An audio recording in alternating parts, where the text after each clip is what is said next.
एक शरीफ नौजवान जिसे कदम कदम पर संसार किया गया। जालिम माशरे की नाइंसाफियों, करप्ट पुलिस और दौलतमंद बदमाशों ने उसे भी एक गुंडा बनने पर मजबूर कर दिया। और जब एक शरीफ इंसान जराइम पेशा बन जाए तो वो सब गुंडों से ज्यादा खतरनाक हो जाता है। एक बदकिस्मत नौजवान जिसे जुर्म की दलदल ने एक आतिशफशां बना दिया। बदले की आग में जलते एक शरीफ नौजवान की कहानी।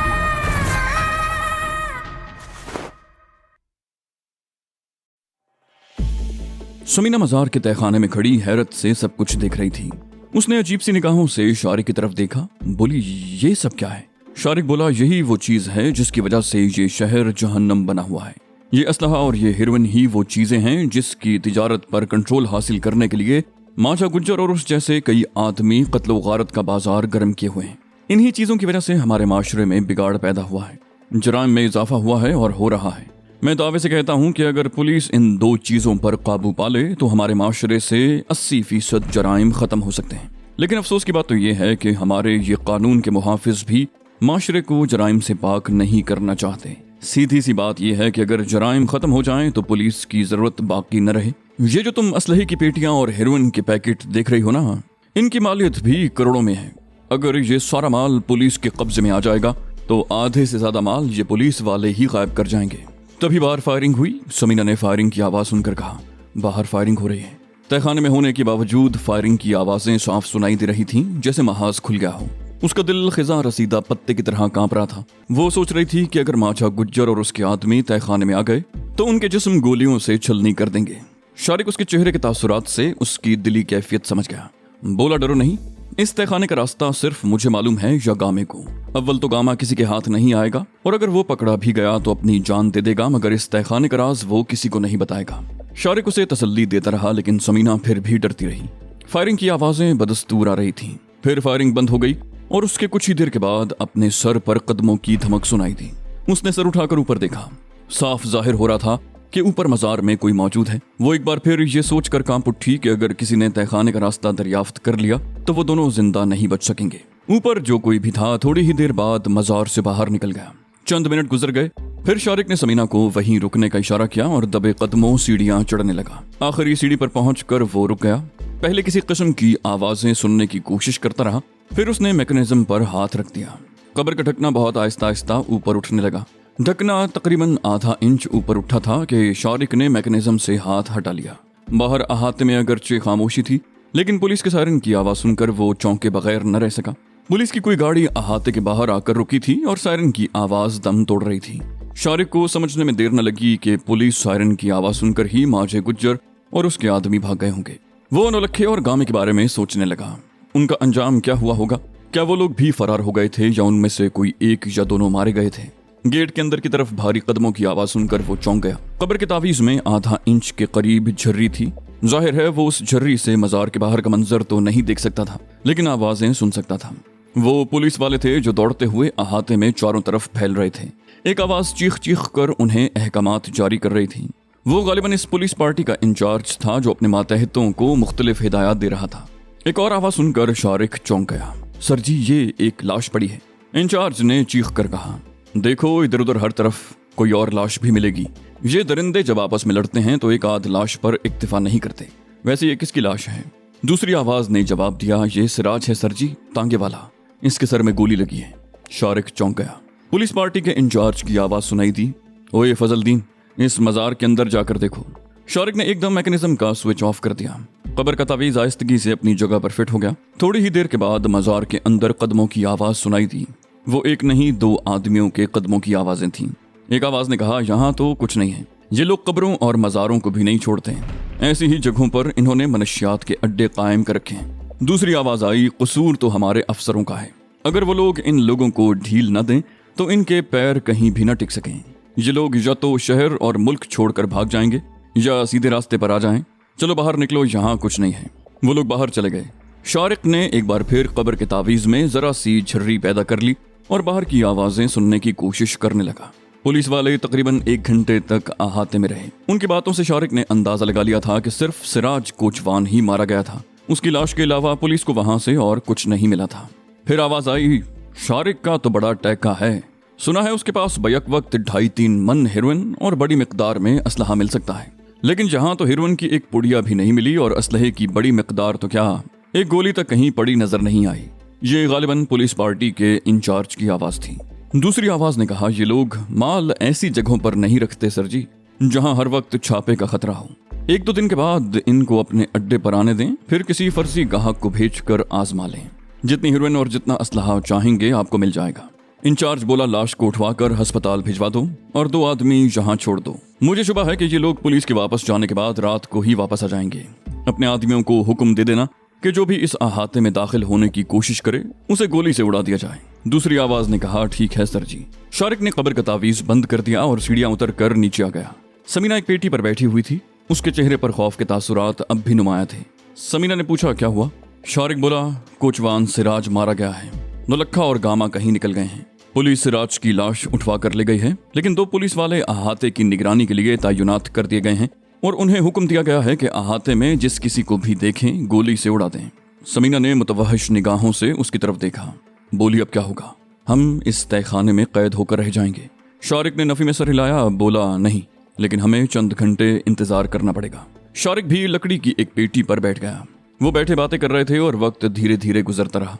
समीना कभी उठकर तहखाने में टहलने लगती और कभी बैठ जाती। शारिक की भी कुछ ऐसी ही कैफियत थी। शारिक ने कलाई पर बंधी हुई घड़ी देखी। 3 बज रहे थे। वो अपनी जगह से उठ गया। बोला, तुम यहीं बैठो, मैं ऊपर जाकर देखता हूँ। अगर पुलिस वाले आसपास मौजूद न हुए तो हम यहाँ से निकलने की कोशिश करेंगे। समीना ने उसे घूरा। बोली, आसपास मौजूद ना हो का क्या मतलब? उन्हें अहाते की निगरानी के लिए छोड़ा गया है। वो अपनी ड्यूटी छोड़कर कहीं घूमने के लिए तो नहीं चले जाएंगे। शारिक बोला, वो गेट की तरफ होंगे, मैं देखता हूँ। शारिक दबे कदमों सीढ़ियां चढ़ने लगा। आखिरी सीढ़ी पर पहुंचकर वो रुका। चंद लम्हे कुछ सुनने की कोशिश करता रहा। फिर उसने मैकेनिज्म वाले बटन पर उंगली रख दी। कब्र का तावीज ढकने की तरह आहिस्ता से ऊपर उठने लगा। कब्र का ढकना पूरी तरह ऊपर उठ गया। शारिक कब्र से बाहर आ गया और दबे कदमों चलता हुआ दरवाजे की तरफ बढ़ने लगा। मजार के अंदर बत्ती जल रही थी। पहले शारिक ने सोचा कि बत्ती बुझा दे, लेकिन फिर ये ख्याल जहन से निकाल दिया क्योंकि मजार की रोशनी ऊपर वाली रोशनदान नुमा जालियों के जरिए बाहर देखी जा सकती थी। बत्ती बुझ जाने से शुबा हो सकता था। वो दबे कदमों चलता हुआ दरवाजे के करीब आ गया। दरवाजे का एक पट खुला हुआ था। उसने गर्दन निकाल कर बाहर झांका। किसी किस्म की आवाज सुनाई नहीं दे रही थी। वो आहिस्तगी से बाहर निकल गया और तारीकी में दबे कदमों चलता हुआ एक तरफ बढ़ने लगा। एक जगह वो तांगे की आड़ में रुक गया और झांक कर फाटक की तरफ देखने लगा। वो दोनों पुलिस वाले फाटक के पास लकड़ी के एक बेंच पर बैठे हुए थे। दोनों सिगरेट के कश लगाते हुए बातें कर रहे थे। शारिक चंद लम्हे वहां खड़ा रहा, फिर दबे कदमों चलता हुआ मजार में वापस आ गया। उसने कब्र में झुकते हुए सरगोशी की। बोला, समीना ऊपर आ जाओ। चंद सेकंड बाद समीना भी कब्र से निकलकर उसके पास पहुंच चुकी थी। शारिक ने स्विच बोर्ड पर मैकेनिज्म के बटन पर हाथ रख कर कब्र बंद कर दी और समीना के साथ मजार से बाहर आ गया। मजार से बाहर निकलते ही वो बाईं तरफ मुड़ गए। उस तरफ तारीकी थी। शारिक ने समीना का हाथ पकड़ रखा था। वो चंद कदम ही आगे बढ़े थे कि समीना का पैर एक खाली डिब्बे से टकरा गया। डिब्बा लुढ़क गया। सन्नाटे में डिब्बे के लुढ़कने की आवाज दूर तक फैल गई। शारिक ने सरगोशियाना लहजे में कहा, उस तरफ जल्दी चलो, और समीना को एक तरफ खींचने लगा। उस लम्हे फाटक की तरफ से कदमों की आवाज सुनाई दी। एक पुलिस वाला तेजी से उस तरफ आ रहा था। शारिक समीना का हाथ पकड़े उसे तेजी से खींचता हुआ दीवार के करीब पहुंच गया। पुलिस वाले की आवाज तारीकी में गूंजी, कौन है वो उधर? सामने आ जाओ वरना गोली मार दूंगा। शारिक के होंठों पर खफीफ सी मुस्कुराहट आ गई। देखे बगैर गोली मार देने वाली बात भी खासी दिलचस्प थी। वो समीना को लेकर दीवार के साथ साथ चलता रहा। अचानक वो रुक गया। पुलिस वाला मजार के ऊपर से घूमकर उस तरफ आ गया था। शारिक और समीना सांस रोके दीवार के साथ चुपके खड़े थे। पुलिस वाला चंद कदम के फासले पर था। शारिक ने सफेद शर्ट पहन रखी थी और अंदेशा था कि पुलिस वाला उसे देख न ले। पुलिस वाला चंद लम्हे वहां खड़ा रहा और फिर मजार की तरफ चल पड़ा। शारिक दीवार के साथ चंद कदम और आगे बढ़ गया और झुककर दीवार के साथ कुछ टटोलने लगा। बिलाखिर उसे वो खुफिया मैकेनिज्म मिल गया जिससे उस दीवार में खुफिया रास्ता खुलता था। दीवार का एक हिस्सा आहिस्ता आहिस्ता अपनी जगह से सरकने लगा। समीना उससे चंद कदम दूर दीवार के साथ चिपकी खड़ी थी। शारिक ने मुड़कर उसकी तरफ देखा। शारिक ने सरगोशी की, आगे आओ समीना, हमें यहाँ से निकलने का रास्ता मिल गया है। समीना आहिस्ता आहिस्ता रेंगती हुई आगे बढ़ने लगी। दफतन एक आवाज सन्नाटे में गूंजी, ओए रुक जाओ, कौन है उधर? समीना का दिल उछल कर हलक में आ गया। उसने गर्दन घुमाकर देखा। वो पुलिस वाला था जो मजार के ऊपर से घूमकर दूसरी तरफ से सामने आ गया था और उसने समीना और शारिक को देख लिया था। शारिक ने तेज लहजे में सरगोशी की, भागो समीना जल्दी। समीना ने शारिक की तरफ छलांग लगा दी। उसी लम्हे फजा फायर की आवाज से गूंज उठी। पुलिस वाले ने गोली चला दी थी जो समीना से तकरीबन 1.5 फुट के फासले पर दीवार में लगी। समीना के मुंह से चीख निकल गई। शारिक ने लपक कर समीना का हाथ पकड़ लिया और उसे खींचता हुआ दीवार के खला में घुस गया। दीवार का खला आहिस्ता आहिस्ता बंद होने लगा। उसी लम्हे एक और फायर हुआ। गोली बाहर दीवार पर ही किसी जगह लगी। समीना गहरी तारीकी में दीवार से टेक लगाए खड़ी थी। उसके दिल की धड़कन खतरनाक हद तक बढ़ गई थी और सांस इस तरह फूला हुआ था जैसे मीलों दूर से भागती हुई आई हो। वो बाल बाल बची थी।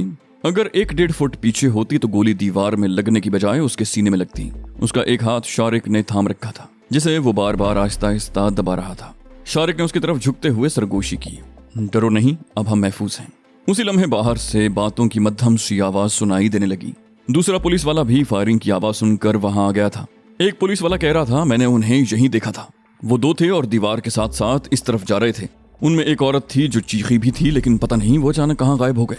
दूसरे पुलिस वाले ने कहा, तुम्हारा वहम होगा, यहाँ से वो कहाँ जा सकते हैं, हवा में तो तहलील नहीं हो सकते। पहले पुलिस वाले ने कहा, मैंने खुद उन्हें देखा था और उन पर गोली भी चलाई थी। वो औरत चीखी थी। चीख की आवाज तुमने भी सुनी होगी। दूसरी आवाज ने कहा, मैं चीख की नहीं, फायर की आवाज सुनकर इस तरफ आया था। लेकिन सवाल ये पैदा होता है कि अगर यहाँ कोई मौजूद था तो वो आए कहाँ से थे? फाटक पर तो हम दोनों मौजूद थे। पहले पुलिस वाले ने कहा, मुमकिन है वो पहले से ही यहाँ कहीं छुपे हुए हों और मौका पाकर निकलने की कोशिश कर रहे हों। दूसरे ने कहा, पूरे तवेले की तलाशी ली गई थी, एक एक कोना देखा गया था, एक लाश के अलावा यहाँ और कुछ नहीं मिला था। फिर वो लोग कहाँ से आ जाएंगे? पहले ने कहा, लेकिन मुझे यकीन है कि वो लोग यहाँ मौजूद थे।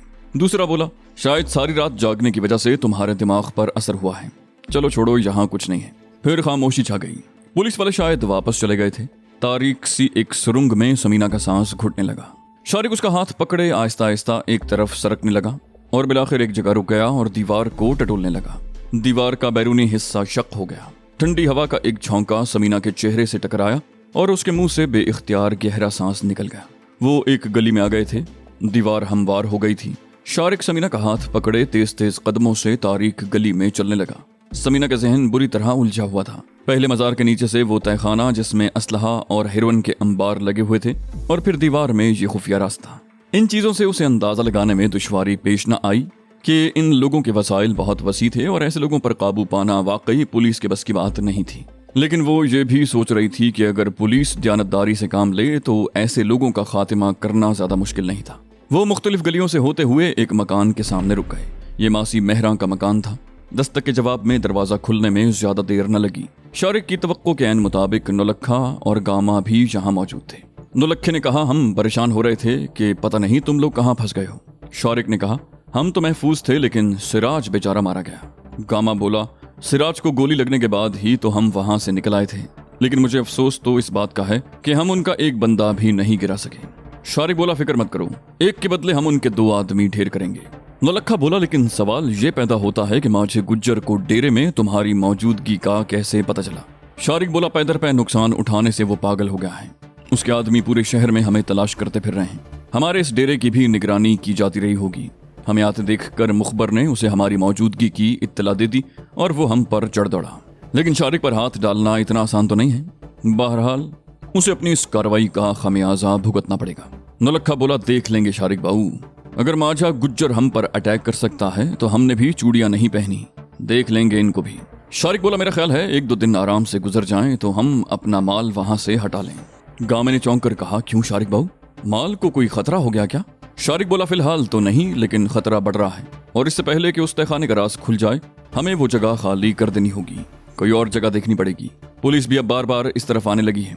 थानेदार को 1 लाख रुपए महीना देने के बावजूद हमारे खिलाफ किसी भी वक्त कोई कार्रवाई हो सकती है। गामे ने कहा, एक बात तो बताना मैं भूल ही गया शारिक बाबू, 2-3 दिन पहले भी इंस्पेक्टर उस्मान पुलिस पार्टी लेकर आया था। उनसे नौलखे की तलाश थी।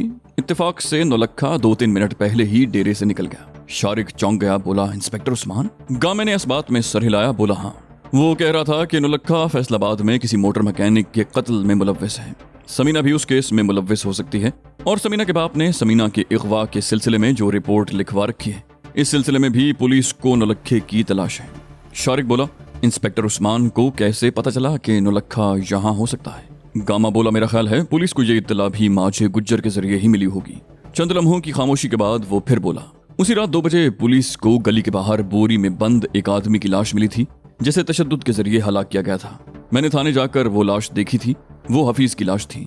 मुझे यकीन है कि उसे भी माझे गुज्जर ने कत्ल करके लाश हमारे अड्डे के करीब फिकवा दी होगी, ताकि किसी न किसी तरह हमें फंसा दे। शारिक ने कहा, वो जो कुछ भी करता रहे अपने मकसद में कामयाब नहीं हो सकता। उस वक्त सुबह के 4 बजने वाले थे। समीना कुर्सी पर बैठी कुछ देर तो उनकी बातें सुनने लगी, फिर ऊँघने लगी। शारिक ने उसकी तरफ देखा तो उसके होंठों पर खफीफ सी मुस्कुराहट आ गई। रात भर जागने की वजह से उसकी आंखों में भी जलन हो रही थी। वैसे उसे समीना पर तरस आ रहा था। शरीफ घराने की पढ़ी लिखी लड़की महज उसकी वजह से मसाइब का शिकार हुई थी। अच्छी खासी पुरसुकून जिंदगी छोड़कर वो जराइम पेशा लोगों में घिर गई थी। शारिक ने कुर्सी से उठते हुए कहा, मुझे भी नींद आ रही है, अब थोड़ी देर सो लेना चाहिए। वो लोग उस वक्त बैठक में बैठे हुए थे। फर्श पर सुर्ख रंग की दरी बिछी हुई थी। शारिक और समीना के आने से पहले नौलखा और गामा उसी दरी पर लेटे हुए थे। शारिक ने समीना के कंधे पर हाथ रखकर उसे हल्का सा झटका दिया। समीना गड़बड़ा कर उठ गई। शारिक बोला, अंदर जाकर सो जाओ, चलो मैं तुम्हें कमरे में छोड़ाऊं। समीना कुर्सी से उठ गई। शारिक उसे मासी मेहरा वाले कमरे में ले आया। उस कमरे में 2 चारपाइयां थी। एक पर मासी मेहरा सो रही थी और दूसरी खाली थी। शारिक ने दरवाजे में खड़े खड़े खाली चारपाई की तरफ इशारा कर दिया। समीना आगे बढ़कर चारपाई पर ढेर हो गई। शारिक दोबारा बैठक में आ गया, जहां नौलखा और गामा दरी पर लेट चुके थे। शारिक भी उनके साथ ही लेट गया और कुछ ही देर के बाद वो नींद की आगोश में पहुंच चुका था। शारिक की आंख सुबह 9 बजे के लगभग खुली। गामा सो रहा था और नौलखा जाग चुका था। शारिक उठकर कमरे से बाहर आ गया। मासी मेहरा बावर्ची खाने में थी। शारिक ने मासी मेहरा वाले कमरे में जाकर झांका। समीना जाग चुकी थी, लेकिन बिस्तर पर लेटी हुई थी। शारिक को देखकर भी उसने उठने की कोशिश न की। 10 बजे के लगभग वो सब इकट्ठे ही बैठे नाश्ता कर रहे थे। नाश्ते के बाद मासी मेहरा तो घर के कामों में मसरूफ हो गई और ये लोग बैठक ही में बैठे प्रोग्राम बनाने लगे। नौलखे का ख्याल था कि उन्हें आज ही रात माझे गुज्जर के खिलाफ कोई न कोई कार्रवाई जरूर करनी चाहिए, ताकि वो ये न समझे कि ये लोग डर कर छुप गए हैं। गामे ने कहा, लेकिन मेरा ख्याल है कि गुज्जर पर बराह रास्त हाथ डालने की बजाय पहले उसके हवारियों पर हाथ डालना चाहिए। उसके 4-6 आदमियों को ठिकाने लगाने के बाद माझे गुज्जर पर हाथ डालना चाहिए। शारिक ने गामे से पूछा, मुल्तान रोड वाली हवेली में कौन है? गामे ने कहा, कोई भी नहीं। शारिक बोला, आज रात यहाँ से निकलो और राजे को वहाँ भेज दो। उसे कहना कि सफाई वगैरह कर दे और कुछ राशन भी डाल दे। हम लोग 1-2 दिन में वहाँ आएंगे। गामे ने पूछा, तो क्या वहाँ माल मुंतकिल करने का इरादा है? शारिक बोला, नहीं, माल के लिए वो जगह महफूज नहीं है। हम उस जगह से कोई और काम लेंगे। वो सारा दिन उसी तरह गुजर गया। शाम का अंधेरा फैलते ही गामा सूरत हाल का जायजा लेने के लिए बाहर निकल गया। उसने चादर इस तरह ओढ़ रखी थी कि चेहरा भी छुप गया था। वो गलियों में घूमता हुआ मुजंग चौक की तरफ निकल आया। कुछ देर तक चौक पर इधर उधर घूमता रहा, फिर उस गली की तरफ आ गया जिसमें लातादाद वर्कशॉप थे। उनके अहाते का फाटक भी उस गली में था। चौक पर भी रौनक थी और गलियों में भी सारी दुकानें खुली हुई थी। गली में बहुत से वर्कशॉप भी खुले हुए थे जिनमें काम हो रहा था। गामा गली के मोड़ पर रुक गया और इधर उधर देखने लगा। कुछ ही देर के बाद गली से एक लड़का आता हुआ नजर आया। 12-13 साल की उम्र का वो लड़का अहाते के फाटक के साथ वाले वर्कशॉप में काम करता था। वो जैसे ही करीब पहुंचा, गामे ने उसे रोक दिया। बोला, ओए नदीम, बात सुन जरा। लड़का घबरा गया। बोला, कौन हो तुम, क्या बात है? गामे ने इधर उधर देखते हुए सरगोशी की। बोला, डरो नहीं ओए, मैं गामा हूँ। हमारे डेरे का क्या हाल अहवाल है? नदीम ने इधर उधर देखते हुए बताया। डेरे के फाटक पर 2 पुलिस वाले खड़े हैं। वो किसी को अंदर नहीं जाने देते। आज कोई कोचवान तांगा लेकर भी नहीं गया। पर बात क्या है गामे भाई? सुना है रात को फिर कोई हंगामा हुआ था। गामा बोला, पता नहीं क्या हुआ था, मैं तो डेरे में था ही नहीं, कसूर गया हुआ था। अभी थोड़ी देर पहले आया हूँ तो किसी ने मुझे उधर जाने से मना कर दिया था। सुना है रात को सिराज गोली लगने से मर गया है। नदीम बोला, सुना तो यही है। गामे ने कहा, तुम कहाँ जा रहे हो? नदीम ने कहा, उस्ताद के लिए चाय लेने जा रहा हूँ। गामा बोला, अच्छा जाओ, मगर किसी को बताना नहीं कि मैं तुझे मिला था। नदीम होटल की तरफ चला गया। गामा कुछ देर वहां खड़ा रहा, फिर एक और गली में मुड़ गया। गामा मुख्तलिफ गलियों में होता हुआ दोबारा मौसी मेहरा के मकान पर पहुंच गया और शारिक को सूरत हाल से आगाह कर दिया। वो चंद लम्हों की खामोशी के बाद बोला, मेरा ख्याल है शारिक बाबू, हमें थानेदार से मिल ही लेना चाहिए। हम डेरे को छोड़ तो नहीं सकते ना? शारिक उठ गया। बोला, मैं भी यही सोच रहा था, चलो अभी चलते हैं। समीना और नौलखे को उन्होंने मौसी मेहरा के मकान पर ही छोड़ दिया। मकान से निकलते हुए उन दोनों ने चादरें ओढ़ रखी थीं, लेकिन 2-3 गलियां घूमने के बाद उन्होंने चादरें उतार दी और अब बेखौफी से चल रहे थे। पुलिस स्टेशन पहुंचने में उन्हें ज्यादा देर न लगी। एसएचओ उस वक्त थाने से निकल रहा था, लेकिन उन्हें देखते ही वो रुक गया और उसके होंठों पर मकरूह सी मुस्कुराहट आ गई।